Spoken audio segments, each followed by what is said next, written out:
ধরেন আমি রাজনীতিতে আসলাম, আমি সৎ পথে ফেয়ার প্লে করে খেলাটা খেলতে চাই। কিন্তু আমার প্রতিপক্ষ যারা আছে তারা ফাউল প্লে করেই খেলে। তো সেইখানে আমি ফেয়ার প্লেতে যদি স্টিক করি তাহলে আমি খেলা থেকেই বাদ পড়ে যাব। তো সেই ক্ষেত্রে যেহেতু অন্যরা ফাউল করছে সেজন্য আমিও ফাউল তাহলে করতে। এখানে রেফারি বা আম্পায়ারের ভূমিকাটা কি? আম্পায়ারও তো ফাউল করে। আম্পায়ারকে তো আপনার কোনো না কোনো পক্ষ নিতে হয়। ক্যাপচার করে নেয়। হুম।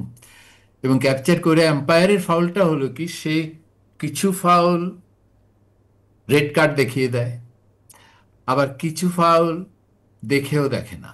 আমি বলছি লিটন টাকা খরচ করছে, পেশি শক্তি ব্যবহার করছে, সেটাকে আমি ভদ্র আচরণ দিয়ে যদি কাউন্টার করি, যে এইটা is not a winning strategy given the context. আমি না করলেও তো উনি করবেন, আর উনি করে যদি আমি না করি তাহলে আমার জেতার সম্ভাবনা নাই, কাজে আমাকেও করতে হবে।